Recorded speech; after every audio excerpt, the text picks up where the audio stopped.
Buckeye Lounge, we run this game. Shrockstar Sean, remember the name. TG's lurking, Wolverine's fear. Scarlet and gray, make it loud and clear.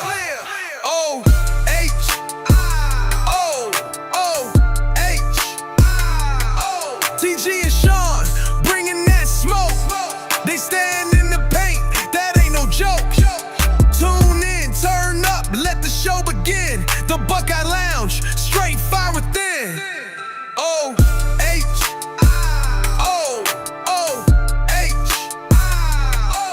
Buckeye Lounge, we run this game. Shrockstar Sean, remember the name. TG's lurking, Wolverine's fear. Scarlet and gray, make it loud and clear.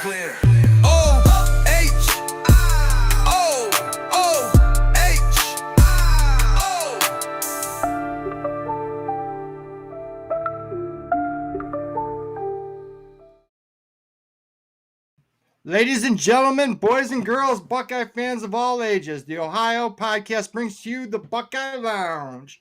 I'm Sean Schrock, and my co-host is the Wolverine Slayer herself, TG. And we have another Wolverine Slayer with us tonight, very special guest, Mr. Justin Spiro. How are you guys doing tonight? Doing well. How are you doing, Spiro?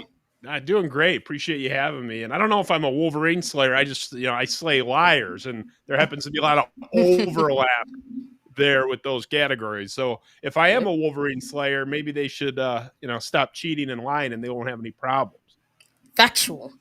Well, I mean, you kind of remind me, you're kind of like the Urban Meyer of X, because they keep, all those Michigan people keep coming at you, and you haven't lost once, man. You just keep, I can't believe that they keep coming at you. I mean, how many times do you have to dunk on them for them to get the point not to keep coming at you? I mean, seriously. Right?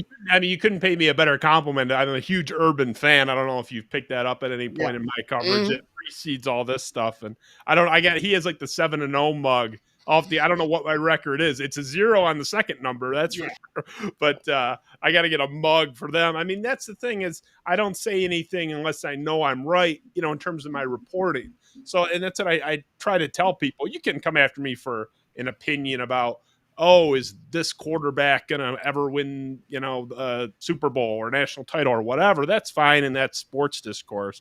But to come after my factual reporting is at this point just absurd. It's a suicide mission because I am undefeated, not because I'm clairvoyant, but I only report what I know. So yeah, I don't get those people, but what are you going to do? I'll let them continue to defeat themselves. Pretty much so. It's pretty much funny because that's what I've been doing with Wolverine fans since I got on YouTube, because some of them have tried it with me, and then I end up having to smack them down with some facts. And you know what would be funny is some of them keep trying to tell, because I tell them all the time that whenever I source stuff, I always say I get it from Spiro and Buckeye Scoop, and they try to say you guys are not sourceable. And I say, okay, if they are not sourceable, then please, when they call y'all out and they say, like, come step up, let us on your show and let's bet. Let's see what you're going to say. I just y'all don't do any evidence. Like if you're right, if you're going to say, like, Spiro's full of crap, okay, show the report, like the screenshot or whatever, because I don't delete it. The only time I've ever deleted anything is if there's a typo, and I delete it right then. I don't go and cleanse my timeline. Find the posts that I've made, and even if I tried, by the way, they screenshot everything I report, hoping to be able to use it. They just never can. It's just cite the example. But the fact of the matter is, I'm undefeated. I would humbly submit the number one reporter in the world on this scandal, just by sheer objective volume of vindicated reports and the depth of the coverage. If you're just looking at the scoreboard, I have more than anybody else. I have more than the entire Michigan credentialed media combined. And, it's not about bragging about that. It's more, I'm just saying that to be honest and open about my confoundedness with the doubt I get from them. If I were them, I would not like me. I'm not surprised they don't like me, but I would begrudgingly respect me if I were them, but they don't even really do that. But then again, you guys pounded them for 20 years and they still basically attributed all of that success to their lack of cheating and your willingness to cheat. So this is not a group of people that gives their in what in their opinion is the devil his due. I mean, ever. So I guess maybe I shouldn't be so surprised. Well, Yeah, if you look, if they can't beat you, I mean, you try to talk facts with them, and when they can't, come up with facts or match you in facts, then they start taking personal shots. Then if you go back at them, they cry victim. I mean, if you look, the popular word that they're going to use in the next few months is going to be overreach. And they're going to pull out the victim card and they're going to cry the whole time that the NCAA overreached, and that's why they got smacked. Oh yeah, and Dan the Diesel Freak, thank you for the 5. Another great show, and I'm having baby back ribs for dinner. Let's effing go Ohio State. Thank you for that, man. Now, I do want to before we like really dive deep into the scum stuff because I want to save that because I know for a fact every Buckeye fan have been waiting for this. But I want to ask you about Michigan State, Justin. How do you predict their season could go? How do you expect? What do you expect from this team? And what do you think of Jonathan Smith? A happy topic. That's a terrible topic for me because it's very upsetting for me to discuss that. But I do appreciate you asking because I love talking about my alma mater, even when it's not so fun sometimes. Look, the Michigan State schedule is kind of a joke by historical standards, certainly relative to last year. We avoid you guys. Michigan's at home, for example. So there's a lot of landmines we're dodging. I think it's going to be a successful season with the quotation fingers in the sense that it can be a very hollow. I mean, they could go 10-2 and not be that good. I mean, it's really like that level. It's not a total joke of a schedule. I mean, honestly, Harbaugh had easier schedules along the line in a couple of years at Michigan, but in the new Big Ten, it's pretty light. So I could see them, 8-9 wins reasonably and not even being that good. And I'm really not even going to be that excited about it. It's more about what it looks like. I was against the Jonathan Smith hire. Didn't like it. Not convinced that anything I saw last year should make me change my mind. He is, in my opinion, and I know it's shared by many, and including in the program and on the team, the reason they lost the Michigan game last year, which was a tough sin to forgive. It would have been really fun holding that over. And the second the scandals kind of, blown up and Harbaugh is out of there to punk him in year one right out of the gate. So it was felt like losing 3 games instead of 1 last year. So I'm not optimistic. Honestly, I'm not. But, I do think a lot of people will come within my own circle, Michigan State people wagging their finger at me this year, because State will have a good year. But the schedule's so soft that it's I got to see a lot more. So kind of a not thrilled perception to throw out there, but I have to be honest with people, and I'm not optimistic. I'm hopeful, but I'm not optimistic. I mean, you guys have some great young talent, though. Do you expect Childs? Do you have faith that Jonathan Smith? I know you're against the hire, but do you think he has that offensive staff to help Childs take that next step? I do. And Childs is sat at the desk I'm sitting at now with me. I've had him in studio. Our best player is Nick Marsh, our wide receiver, had one of the best freshman seasons in Big Ten history at that position, which is saying something to the conference with you guys. Yeah. One of the only better ones in recent memory was also last year with your own freshman receiver, Jeremiah Smith.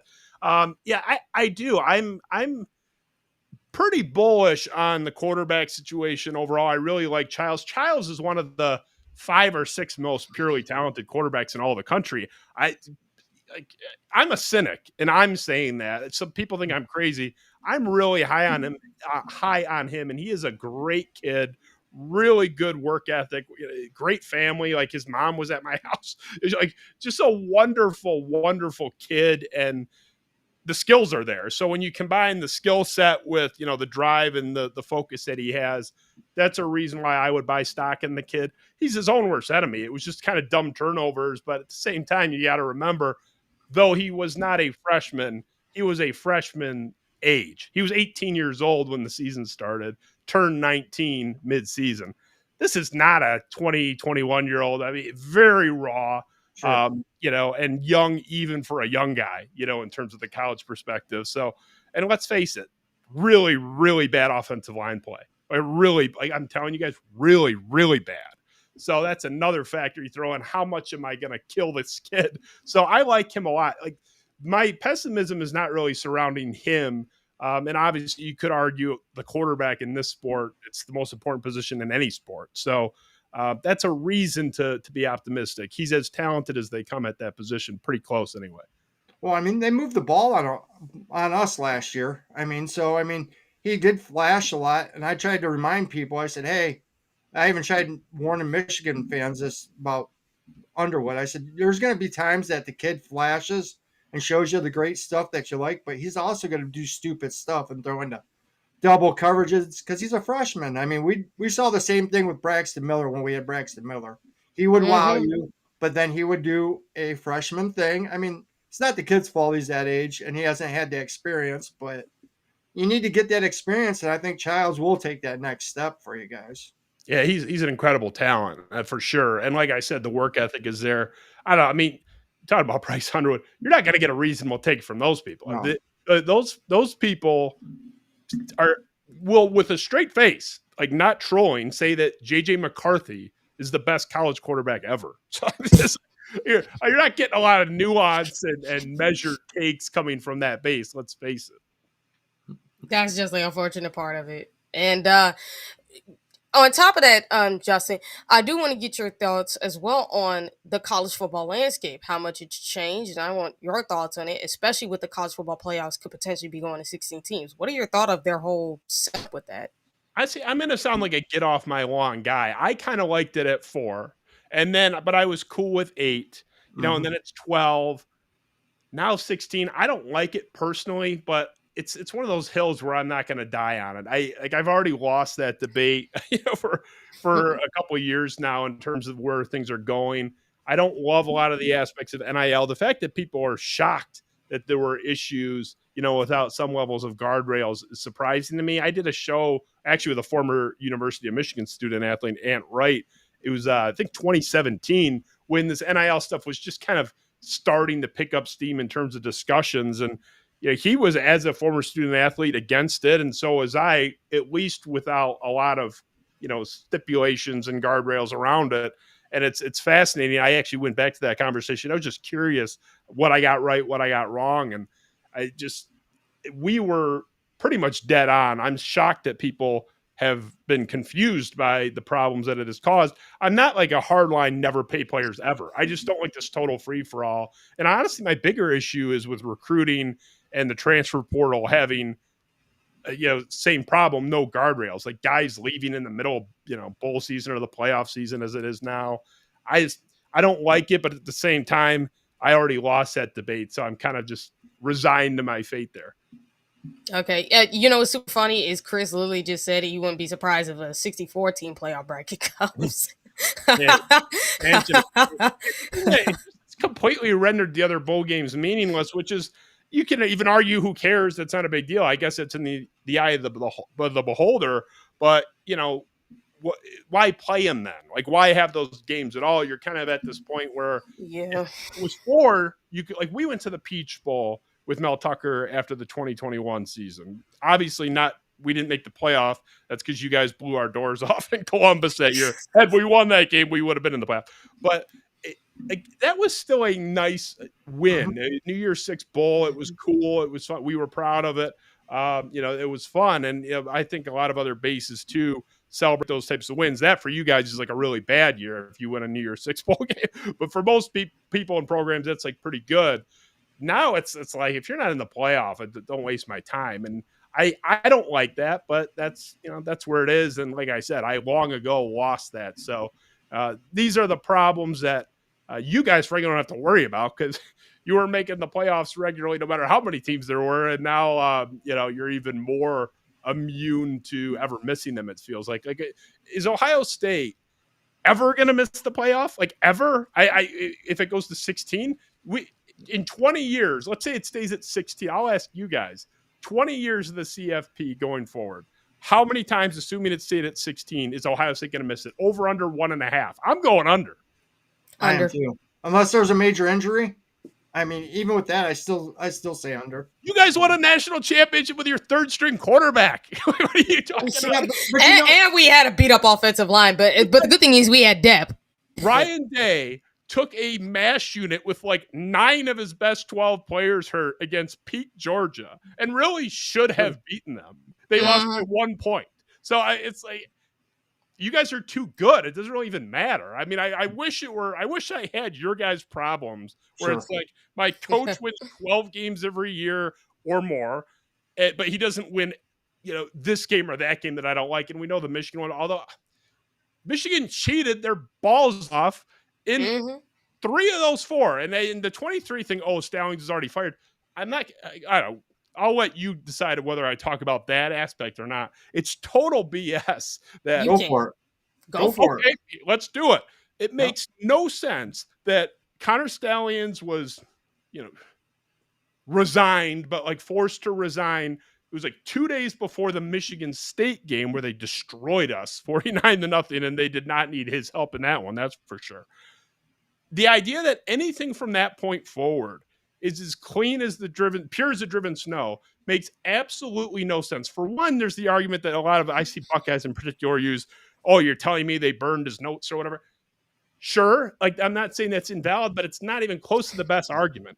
I've likened it, and maybe even with you, Sean, in the past, to a poker game, where if I'm playing you guys at the poker table, let's just say I'm playing Sean straight up, for example, and I'm cheating for the first 5 out of 10 hands that we play. I am building a chip stack and momentum that I can lean on him on this hand 6 through 10. So I can't announce halfway through our 10-hand poker match, halfway through, or even just quietly if I have a guilt of conscience, say, you know what, I'm going to play clean now, and then I beat him up in the last 5 hands or win 4 out of 5 or whatever, and say, okay, I'm legit. Those last 5 are totally pure, and I proved it.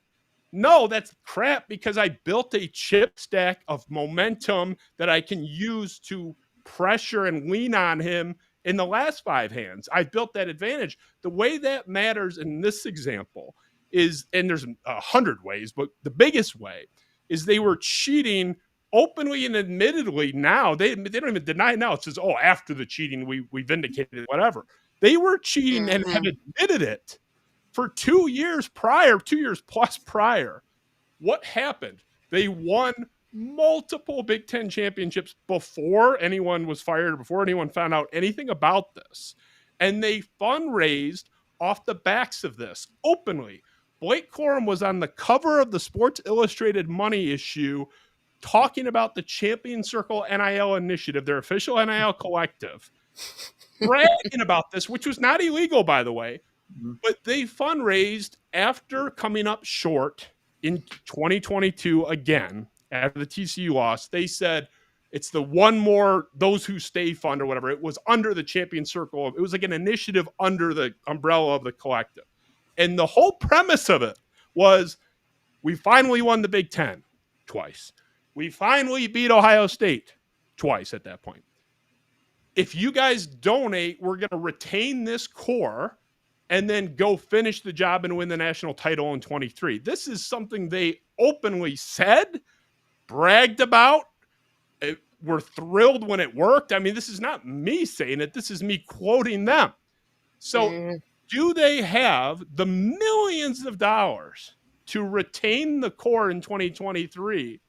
Is the donor interest there had they not cheated and won games unfairly the 2 years prior? Blake Corum has openly said, he says in the article, he would not have even been there in 23 but for this NIL push. He openly said it. It's not my opinion. He said it. And he was one of at least 12 key players. This is, by the way, in a season where they won the national title and he set the school rushing touchdown record in a single season. This is not the backup kicker here.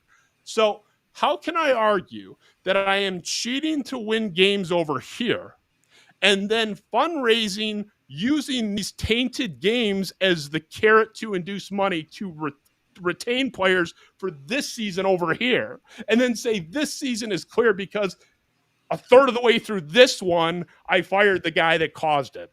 That's an absurd argument. A third of your roster that actually matters is only here because you paid them millions of dollars openly. This is them saying it based on the momentum, also them saying it, of the 2 cheating seasons. How can I say that, I fired the guy, not even before the 2023 season, although this would still matter and be the same point. I fired this guy mid-year and everything from there is clean? That doesn't make any sense. It's nonsensical. Now that's Yeah, the same sorry. collective. That's the same collective. If I'm wrong, let me know. That's the same collective that was funding Counter Stallions as a little cheating expedition. Yeah. That's Uncle T, correct? Am I correct about that? Yeah, and which is interesting. That story comes out, and I've reported on a lot more details than anyone ever has. But to be fair, I didn't break the initial story, but I followed up on their reporting. That was a Dan Wetzel piece, and I think Pete Thamel had his name on it too, but Wetzel was definitely the big name, and I know was the one poking around on it. The story breaks in Yahoo Sports. Wetzel's now since gone to ESPN, but it was Yahoo Sports. Story breaks that this Champion Circle member named Tim Smith was funding at least a component of this operation to the tune of thousands of dollars. Within hours, Tim Smith, who is an alumnus, major donor to the school, and not just a card-carrying member of this collective, a sitting board member. He's one of the it was like 8 or 9 people really controlling the thing. Within hours, he is forcibly removed from not just the board, from the collective membership against his will and despite his subsequent protestations. Now, to do the Brian Windhorst thing, why would that be? Why would they do that? If he's innocent, this is, again, it's not some random guy. It's a member of their cabal. He's been up there for years. He's influential. He's a rich, big donor. He's one of their leaders up there. Why would they throw him out within hours of this report coming out? And then he's kicking and screaming, and it's not like he was an easy execution. It was going to be a problem for them. That he was not going to go quietly, in other words. And they didn't care. He was just gone. And at no point have they ever denied or disputed that there was a cause for him to be expelled from there. So again, and that's the fundamental point. This is the official partner then and now. It's their term. It's not like a booster. This is considered, if this were a civil case, like you can get sued because one of your employees does something. It's the same as the company doing it. This is sort of the same concept. It's not like a company can't claim, one of my employees was negligent. Why don't you just sue the employee? It's like, no, the company's getting sued. It's if your employee does it, the company did it. In the same sense, if the school's official partner and NIL Collective, official partner, their term, by the way, official partner does something, it's the same thing as the school doing it. And the NCAA views this in much the same way. So it's the same as the school paying for the scheme, which they did. Mm-hmm. If nothing else happened with the school's involvement in terms of the funding, Tim Smith giving Counter Stallions even $1 to operate any or reimburse for any element of this scheme means that the school paid for the scheme, which we're not in hypotheticals. That's what happened. Mm-hmm. I mean, when you really look at it, because this actually does transition to the Ohio State-Michigan whole thing, because when you see the Michigan fans, they talk about 2024, and we bring this up to them. You guys got in Ryan Day's head after that cheating scandal. Like, it was very clear that Ryan Day he fell right into your hands because the 3 years of what your cheating scandal did to him had him not thinking straight. And it just had him doing the opposite of what he should have been doing in the 2024 game. Because had he played his game, he would have won. But instead, he tried to play you guys' game. Now, we do know there were certain circumstances like Will Howard's injury that happened. But still, I think that cheating scandal, on top of the fact you guys call him soft, saying he can't run the ball, that's what got in his head after all this time. I praise you for making that point, because I feel like I'm the only one I've seen make that point, and I love that you're making it because even when he finally lost legitimately, quote unquote, the entire mental block was built with bricks of crap. I mean, it's a nonsense. what I've said, and I'm saying this is like the biggest Ryan Day fan ever.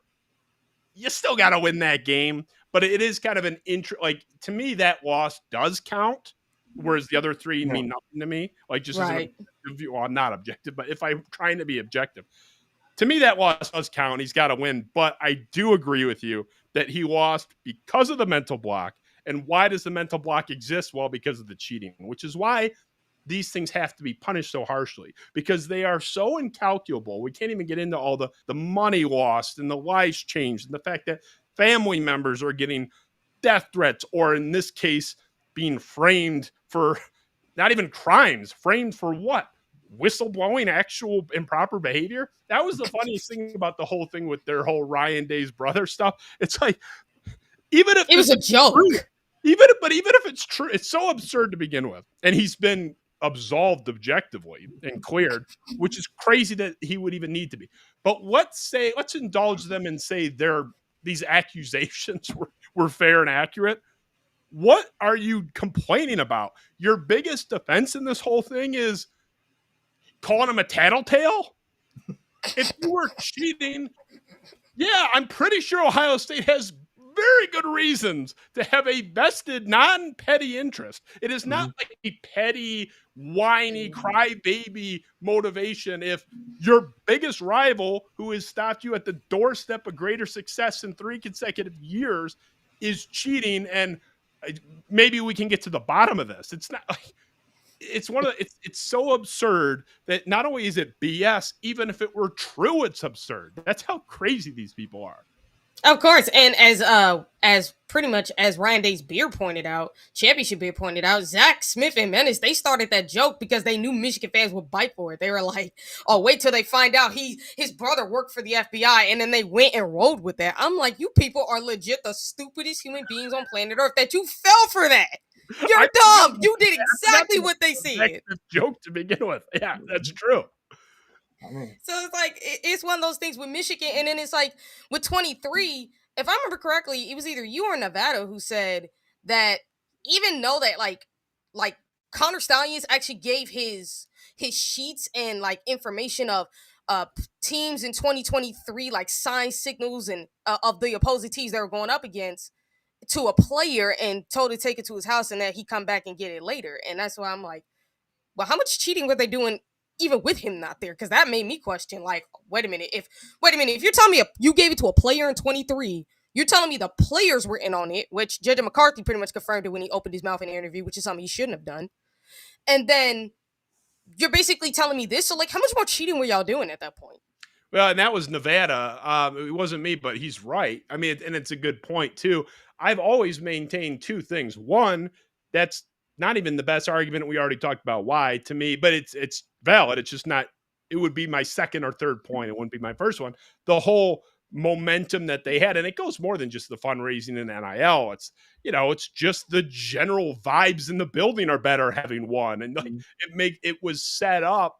Their whole run was set up on paper, by bank account, by, psychology. The whole thing was built on the backs of crap. But yes, there is this whole downstream, like what sort of benefits did they have in terms of the cheating, saving his notes, so to speak.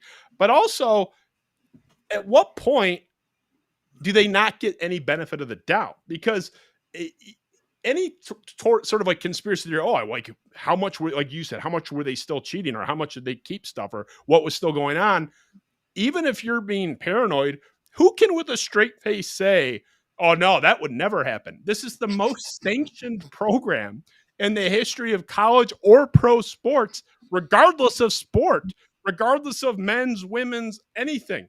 There's no category where they're not number one, and we're not even the June 6th and 7th yet. So they're just going to extend their leads. So any type of, let's put it this way, there's no way we know everything, and there's no way we ever will know everything. Hell, there's things I know now that I can't report because I'm honest and I can't burn sources, and if something's off the record, it's off the record. But coming from the guy who's been right about literally everything I've ever said with this scandal, maybe you guys can take my word for it. Trust me, there's more, and I don't think most of it will ever get out, although there's going to be some questions about a certain running back with number 2 on his jersey. If this ever ends up in court, and I've talked about this openly, the NCAA, through me, knows exactly who to call in any deposition, who has the smoking gun that I would argue, and so would they, in to my understanding,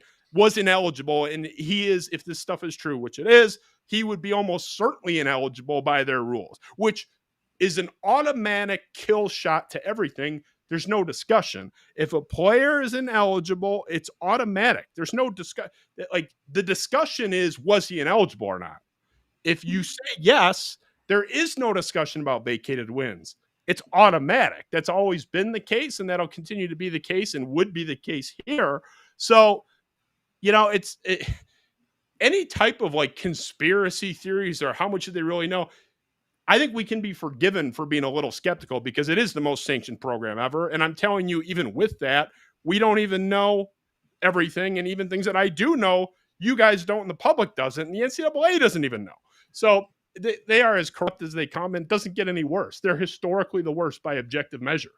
Now, we know when he wrote that manifesto, he wrote it with that Alex Ude. So we don't know who else was involved in their little, their little gang there, the little posse there. So we don't know who else was helping them cheat or break down code. So, I mean, there could have been another coach that was doing the same thing, and we'll never know that, honestly, will we? We're not going to know the extent. But here, as far as the Connor Stallions thing and like who was in his little club, how about the head coach's son? Jay Harbaugh was good friends with Connor Stallions.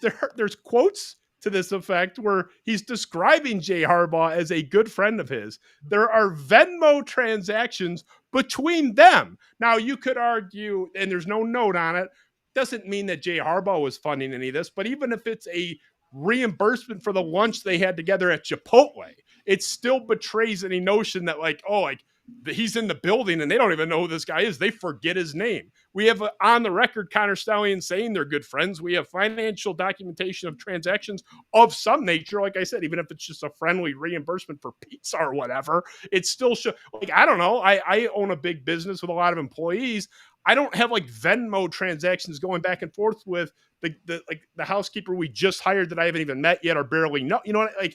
I don't have Venmo transactions with anybody in the company that I can recall. But if I did, it wouldn't be someone that I have no connection with or had no relations with, in some form. It doesn't have to be even necessarily improper, although in this case it is. So it's this, like, the head coach's son was friends with the guy. He has documented financial transactions with the guy. So what are we talking about here? There's one more quick question I want to ask you. Do you think that there's going to be another NOA regarding the Weiss stuff? I heard gambling cookies. Everybody's thinking about that. I mean, do you think there's another NOA that drops?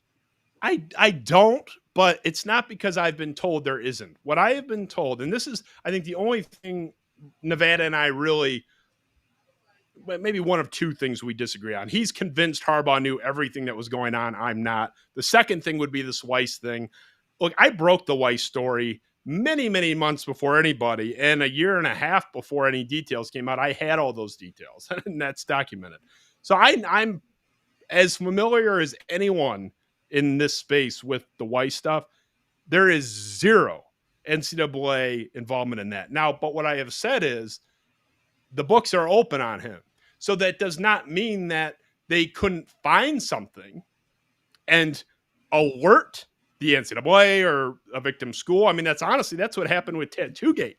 The authorities, what happened in your guys' situation, the authorities did a raid on this guy's house for other illegal activities, the tattoo shop owner, and discovered this memorabilia and called Ohio State and said, hey, is any of this stuff stolen? Like, what is Terrell Pryor doing here? Like, stuff like that. And that's how people don't know that. That's how I didn't know that. Started. I didn't know that either. Yeah, even Buckeyes don't know that. That is a fact. The tattoo shop owner was busted on. He was selling marijuana, which is like all this stuff. The NCAA and the illegal stuff. Like, I don't know, is that legalized in Ohio? It is in Michigan and most states now. Like, all this stuff is legal now that you guys got in trouble for. I think it is. Mm-hmm. So. Yeah, it is. he got busted for marijuana, and they raided his house. And he was a big Buckeye fan, and had traded goods for services effectively with this memorabilia. And they contacted Ohio State directly and said, "Hey, you guys missing any stuff?" Like, they would know that stuff really shouldn't be. They thought it was stolen. That was their theory initially, and that's how that whole thing got started. So that could happen with the Weiss situation, where the feds, because it's the same government entity, it's the FBI investigating aspects of this. They could uncover something and alert an institution. Hey, here's what we found. You might want to check into this, and kind of hand it off to them. So that could happen, but I can confidently say that as of now, there's no reason to believe that. There's no component of the Weiss situation. None. I'm telling you that for a fact. Now, Nevada, I'm not saying Nevada's wrong. Maybe he was doing stuff, but it's not on the NCAA's radar yet. Okay. Oh, Ryan Day's Beer actually wanted to know, what do you think their punishment would be, is what he's asking right here. Okay, that's tough. And so I don't know, but I know that the NCAA is mad. And as far as the timeline goes, it's like what I like to, people are saying, what do you think the timeline is? Even that's variable. I like to pull the most recent couple examples where there's really nothing in comparison, but look at, like, for example, Baylor and Tennessee. So Baylor, their committee on infractions hearing, which is like the equivalent of the June 6th and 7th thing that we have coming up, was, I wrote it down, December 14th and 15th of 2020. The final ruling didn't come until August 11th of the following year. So about 8 months from the equivalent of what we're waiting for on June 6th to their final hearing. Tennessee, a couple years later, their hearing began on April 19th, 2023. This was the Jeremy Pruitt, 2 years of wins vacated situation. So that was April 19th. That was resolved July 15th of that year. So about 3 months. So 3 to 8 months is kind of like what we're working with on timeline here. And, those two both were praised as institutions for cooperating in their decisions. Both resulted in vacated wins, by the way, although Baylor, I believe, was just 1, not 2 years worth. But the NCAA in both decisions explicitly praised the institutions for their cooperation. That's not going to be the case here. That's not only is it not only were they non-cooperative, not only were they not playing along with this, they were obstructing it actively. Chris Partridge, for example. There are 3 Michigan staffers documented that we know about in the span of about 3.5, 4 weeks in that 23 season. 3 that we know about that were destroying evidence or actively tampering with the investigation. That's nuts. So the point is, the NCAA vacated wins in those other 2 scenarios, despite openly and actively praising their cooperation and forthrightness. Mm-hmm. You're dealing with a little bit of an issue of ineligible player and not an eligible player here. That's fair. Tug on the Blake Corum tree, fruit's going to fall out of it, I promise, there, if they actually look. But that aside, there is a legitimate distinction there, but there's also a distinction in the scale of this, the knowledge of it. If you read the decisions in those 2 cases, because I think they're the best recent examples where it went through the whole process. You can do the negotiated resolution. It didn't go, like, they're the closest facsimiles we can get. They resulted in vacated wins, huge fines, reductions, postseason bans. In Tennessee's case, I don't know how you can look at that and look at this example being more widespread, being a repeat offender situation, which those other 2 were not. This is a repeat offender situation with the same staff. The obstruction of the investigations, I don't know how they get away without a significant penalty. And I think that means vacated wins, and I think that means postseason bans. I think that's what we all care about. No one really cares that much about a fine and, or even like a scholarship production. It's NIL. Michigan can just pay somebody and they can be a walk-on. Unless you give them a financial punishment and really hurt them. Well, I don't think Michigan's so rich, guys. It doesn't matter. It's just they are. I really don't think it matters. Like it's better than nothing. But I'd rather have them get fined than not get fined. So I can't say it means nothing. but it's not going to really rock them. What rocks them is vacated wins and postseason bans, and I don't see how that's not on the table. And I do know the NCAA is very draconian in this situation. They are going after them. So I'm not optimistic if I'm a Michigan fan. I think it's going to end pretty well for people that want justice here. Yeah.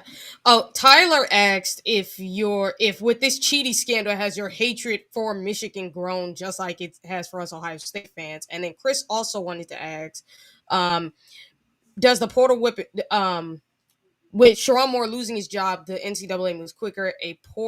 Opens the portal to allow Michigan players to transfer, right? I'm sorry. The second question, can you repeat that one? I didn't understand it. Oh, okay. So let me try to read it over. Do you think if the punishment is served enough and results in Sharon Moore losing his job, the NCAA moves quicker and the portal opens up to allow Michigan players to transfer? Yeah, I do. And that's typical. I mean, that we saw that even with Penn State, which was the pre-transfer portal era, they let those kids leave. So yes, they tend to be pretty cooperative with letting players jump ship. And I think certain players would jump ship. So yes to that. The first one, I feel like the hate meter was probably maxed out a long time ago, but sure. The thing that was just interesting is because we for decades have been lectured from their high horse about everyone else. You guys got it the worst from them, but we got it too. They called D'Antonio dirty, and you're picking up a kid from jail. Like, usually there were not even specific allegations. It would just be like, yeah, we all know you're cheating, which is what they would do to you guys. Like, you're telling me Ohio State hasn't been paying players? It's like, okay, maybe, but like, you gotta what's the evidence of that? Like Maurice Clarett in one interview one time when he said a bunch of other nonsense, like maybe it was true. I don't know. But like, where's the proof of that? So the fact that it was them of all the programs, anybody doing their routine, their gaslighting denial routine would be an embarrassment to them. But them doing it is extra bad because no one has been more sanctimonious and high horse lecturing than them. So for all of the programs to have engaged in the most insane cheating scandal of all time, and I argue worse than SMU when you consider all the factors, those were boosters, not the school, and not on their second offense. It's really crazy that it was them. Of anybody that it could have been, it's the high horse sanctimony. Like, what frauds? It's like those, kind of like politicians that'll be talking about the purity of marriage and then they get caught in an alley with like a prostitute or something. Like, it's ultimate hypocrisy. It's like, God, it would be bad for anybody to get caught in that alley. It's not a good day for anybody, but it's really bad if you were like, pounding the table for your entire political career prior about how we shouldn't do things like that. So right. I hate him more, but I don't know. I was a 10 and I'm a 10. Yeah, I was a 7 actually, but now I'm like fully at a 10 because like this cheating scandal, and I never thought their fans had this many stupid people in it. I never thought that. I knew they had stupid fans, but not this many. So I mean, their actual alumni base are usually pretty smart, and I guess it's funny. There's some of my best sources on it. Is there alumni that are pissed off? I mean, there are a couple legitimate Michigan men out there, and it's women too. Obviously, it can go either way. Where they actually do attempt to strive for what these people all say. Now, it's like less than 5%, maybe less than 2%, but they do exist, and God bless them because they've been some of my best sources on this. You think I'm getting this from Michigan State people? No. No. But it's not all Michigan people. There's some compliance side sourcing, but it's mostly Michigan people telling me this stuff, so they're not all bad. And the alums are actually much better overall, although there's plenty of bad ones there. But yeah, I'm with you. It's hard not to, and especially if I'm you guys, because Spartans haven't really been victimized here. We beat them in 21, and we have stunk for 3 years anyway after. So it's like it didn't really affect us in any way. It incredibly impacted you guys. I mean, if I were you guys, I'd be at a 20. My head would explode. I can't stand what happened, and it didn't even affect me in any way. It's just, if you have any concept of principled fairness, I don't know how you can look at this and A, take it seriously, what they accomplished, and B, not be completely furious if you care about any principles of integrity and fairness whatsoever. That's the thing I don't get, Spiro. Is like if I was them, I would be so embarrassed the way my team won a national championship. But they brag about it. The guy who caused the biggest cheating scandal in the history of college sports, you guys call him a legend. I mean, they have no integrity. They have no class, no morals. I mean, it's sickening. We wouldn't be celebrating an Natty if we found out Ryan Day cheated the way they cheated. We'd be embarrassed, and we'd want him out of the program. Yeah, I mean, people, I think the normal, because fans are crazy, and that's all fans. You guys, my fan base. I think the normal play, you might be giving yourself more credit than even I am, like as a fan base. I think the normal play would be to kind of like downplay and minimize. I don't think the normal play for if it were you guys, if it were us, I think it's only them. I don't think the play would be denying anything at all, which is what their play was. It was all BS. And like they've only since kind of begrudgingly, slowly 2 years later, transitioned into minimal impact or negligible advantage. They like kind of terms like that. I like the normal crazy fan thing, normal by crazy fan standards, would be to minimize and downplay, not create conspiracy theories about the siblings of rival coaches, not threaten to leave the Big Ten, not threaten to sue everybody under the sun, and they're getting thrown out of court 4 days later. So it's like their reaction is completely different from anything I think we would have seen from you, that I think we would have seen if it happened at my school and most schools. Most fan bases are going to kind of tamp down, and some fans certainly would be like, screw this. There's like, I don't want, some fans would have your reaction, but I'm saying like overall, I don't know anybody else that would do what they've done. And it's not, you can't separate the school from the fan base here anyway, because the school was the one feeding a lot of this stuff. Are you familiar with Chris Ballas? Yes. Yep. Chris Ballas, the editor-in-chief at the Wolverine, a fanboy blogger, was, I would argue, the biggest perpetuator of this Ryan Day's brother stuff, of this, we're going to leave the Big Ten, we're going to sue the Big Ten Ten's going to break without us, we own. He was the one reporting Harbaugh was going to get extended, and why would they do that if they didn't know? He was the biggest purveyor of this BS, and for all I can say about Chris Ballas and the complete lack of respect I have for him professionally, he's not a liar. I happen to know, in I think virtually all the cases I mentioned, where he's getting that stuff from. And I can tell you the logo on those sources' paychecks is a Black M. Gotcha. He's not making that stuff up, which, what does that mean? We can't blame the lunatic fringe. You guys were way too mean to Ryan Day, in my opinion. I'm not an Ohio State fan, but I'm a Ryan Day fan. Gotcha. But you guys had your lunatic fringe, I think you guys call them in your circle. Say what you want. That wasn't the school doing it. That wasn't the school telling fans, go harass Ryan Day or go threaten Ryan Day. That is a couple of idiots that I could argue any fan base has. Sure. And they were acting as idiots do, doing idiot stuff. I'm not talking about someone being fed up with Ryan Day. I'm talking about next level stuff. It is insane that the school was deliberately, they weren't having coffee with Chris Ballas. They're telling him that so he will report it. It was a misinformation campaign. The fact that was coming directly from the school is, who else does that? Like what? Yeah. My school's too inept to even attempt at a conspiracy of any kind. Your school just wouldn't even dream of doing something like that. Oh no. That's what, it's not crazy fans. It's the school and the fans. I got a question for you quick from our buddy Eric. Sure. He wanted your opinion on a guy that does a lot of sports talk up your way, the great Mike Valenti. Are you a big fan of his? I am. He's the best of all time in our market. Really bad choice in radio partner. He picked one of his buddies about 5 years ago now, when his first partner retired. He had health issues. He had a stroke. Terry Foster. Valenti went solo for about 2 years and then replaced him with like the worst radio host of all time. So I am a Valenti. Rico? His show is. What you say?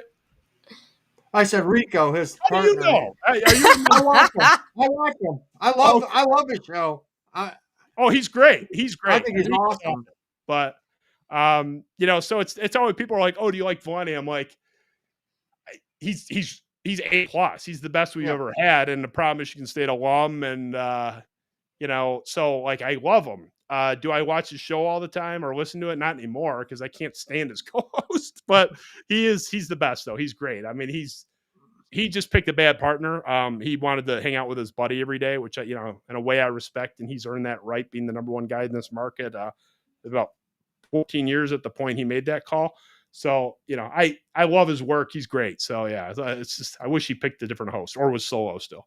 I mean, he's honest, and he's not a sunshine pumper, and he'll criticize Michigan State all the way, and he'll give him crap. Oh, yeah. Michigan State critic. I mean, so am I. It's like, I mean, he might be the only one worse than me. That's people will call like Sparty Homer. I crush my school all the time. I'm miserable with the state of my program. Miserable. Like I'm more popular with Buckeye fans because Michigan State fans are 50-50 on me because half of them are mad that I'm too mean in their opinion. So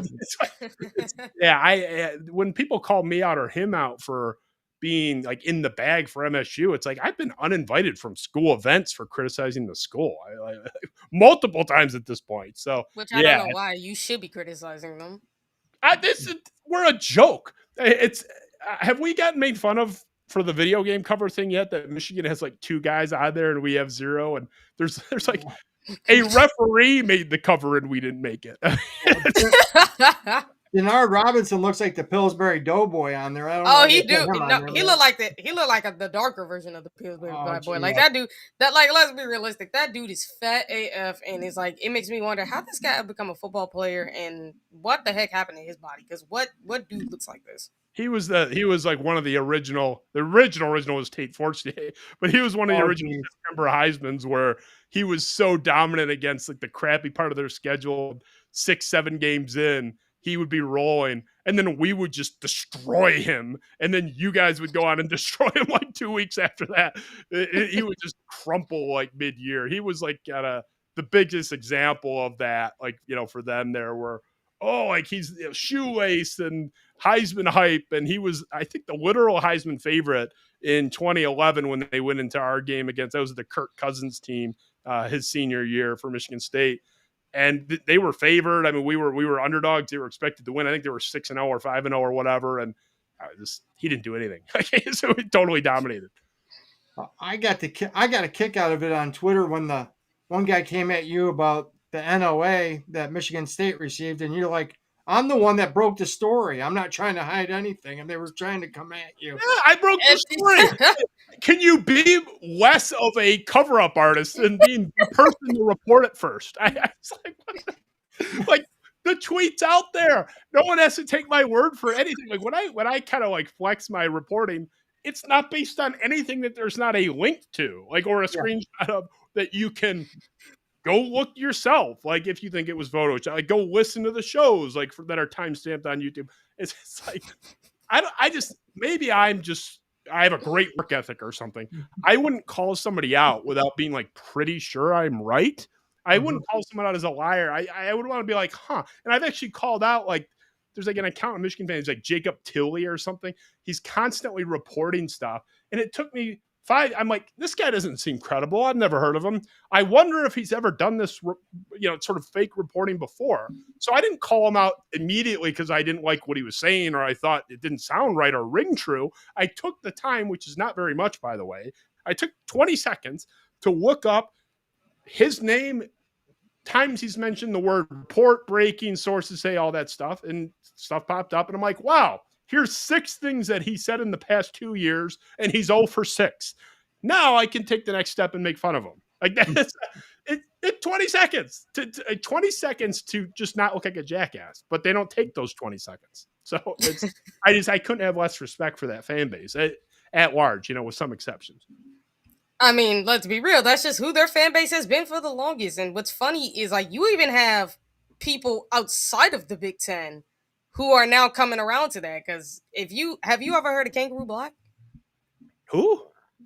You never heard of him? Kangaroo Black? Kangaroo Black? Yeah, he's I Alabama have, fan. I don't mean that in a condescending way. He might have a million followers, and I'm just like, Yeah, he's an Alabama fan. I watched his shows and he flat out hates Michigan because they kept running their mouth at him for the longest. good for And him. he was really whipping it into their program when he talked about y'all are not a real blue blood because y'all have been irrelevant for 80 years. And it took a cheat scandal for y'all to be for relevant. like 30 years when they're not cheating.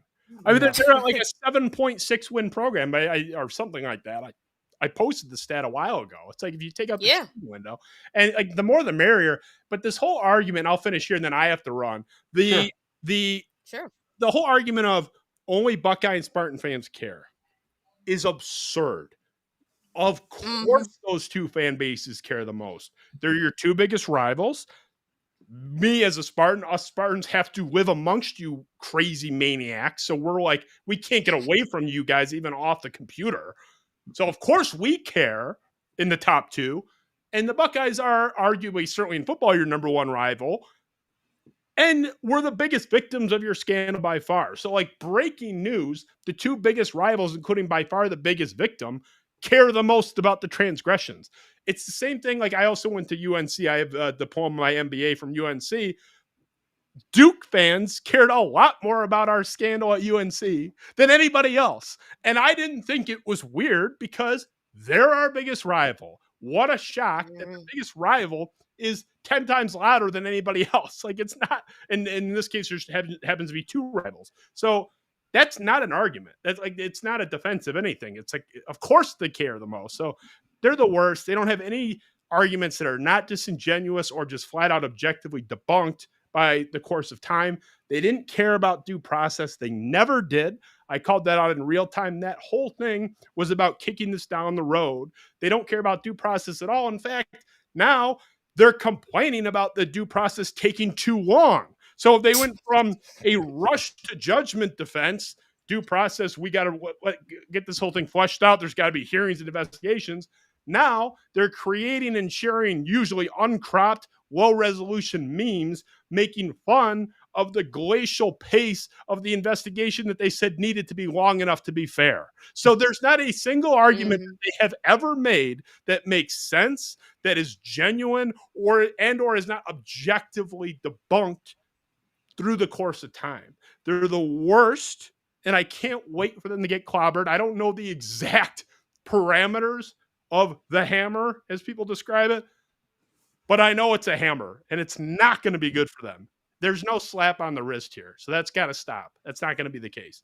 Hey, Justin, before you leave, why don't you tell everybody how they can get a hold of you, how they can follow you?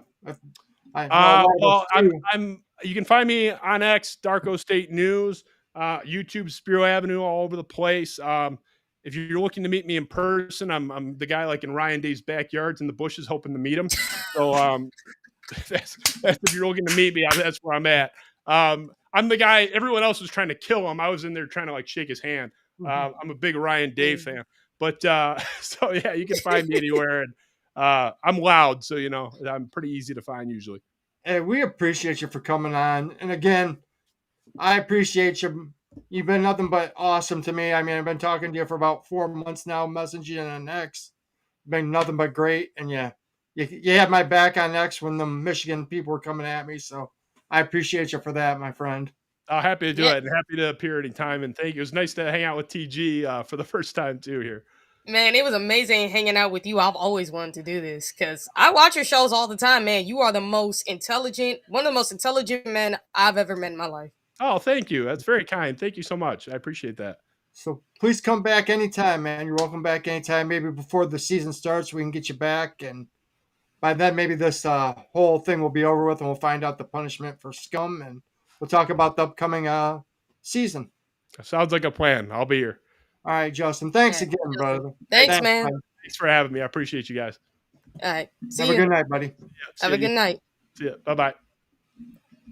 What a great dude, man. I tell you. I love that guy. He is.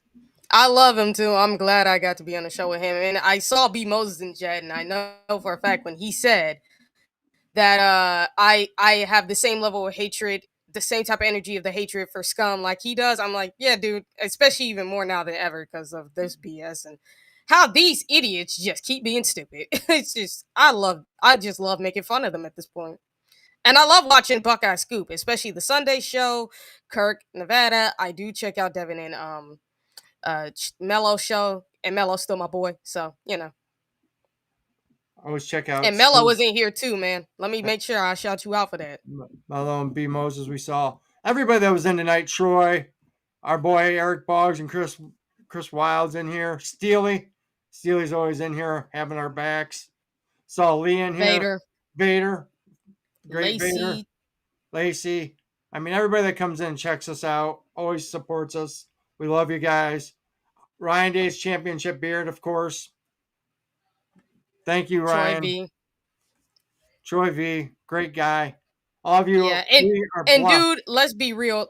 I'm not saying as if I haven't met Intelligent Man. He's just one of the many I've met, and there's still so few in this world that is lucky I've come across a lot of them. I can't forget about Andre Green. Always throwing up the championship trophies every time he comes into a chat. Always representing. Oh, yeah. Love that guy. Always. Lisa, another great Buckeye fan who always comes in to support us. Oh, dude, check out who's in the chat. Name's Madman. Yo. Oh, 3M. Name's Madman. Hey, I got a message for 3M. I couldn't send a direct personal message, but please let Marmar know that he is in our thoughts and prayers, and that very sorry about what happened. And nobody, I don't care how big this rivalry is, there's some things that go over that mean more than sports. And you know what? I'm very, very sorry what happened to Marmar's son. I mean, may he rest in peace in heaven. And I send nothing but condolences and prayers to his family. We both do. From the Buckeye Lounge and the Ohio podcast, we pray for you, Marmar, and your family. And we're sorry what went down, and our condolences. Yeah, that's sad, man. It sucks to always lose, especially when it comes to children. That sucks the most. So, I don't care how much I dislike Michigan fans. I don't care how much I hate people in this rivalry. No one should have to go through that. So again, prayers to you and your family, man. I hope y'all get through this. I just would like to. I mean, I'm a father. I have a daughter, and I couldn't imagine that pain. And no parent should ever have to go through that. So nothing but prayers for that, for Marmar and his family, and condolences. And if anybody wants to help them out, you can go on Johnny Oden's show, and he has a link for a GoFundMe if you want to donate to their fund to help Marmar and his family out. I'd appreciate, it'd be much appreciated if you could afford to. It would be, a very thoughtful thing to do, a very Christian thing to do. But if you can't afford, we understand too. So, but just prayers to them guys. I mean, that's one thing. Like TG said, there's a thing called the rivalry, and we hate those people, but it's a respectful hatred. There's a few people that go over the line that we do not care for. Don't get us wrong, but man, there's a respect there. And May's Madman and his crew, man, nothing but respect and love for those guys. They're our rivals, but we respect those guys. And he's had me on the show. He's come over here plenty of times and showed us love. So nothing but respect for you guys. Yeah. So, Sean, any final thoughts before we close this thing out? I would just love to thank our awesome chat and all the people who support us, who are always here for us. If it wasn't for you guys, we wouldn't be here. And thanks to Chris and Eric. Barb, I see you. Thank you, Barb, for popping in. I forgot. Anybody I left off, it's nothing intentional. Just trying to talk and look at the... Oh, there's Marmar. Hey, buddy. Hey, Marmar. Love to you and your family, man. My prayers love to you and your family. Buddy. All right. Our thoughts and prayers, brother. So... Yeah, hopefully you guys get through this and, let us know how you guys are feeling. Just keep updates. We'll make sure that you guys are doing We want to make sure you guys are just going through the grief fine. Trust me, I get what it's like to lose family members. It sucks. It does. All right. So for the rest of this video, again, prayers to Mama and his family, and like, share, and subscribe.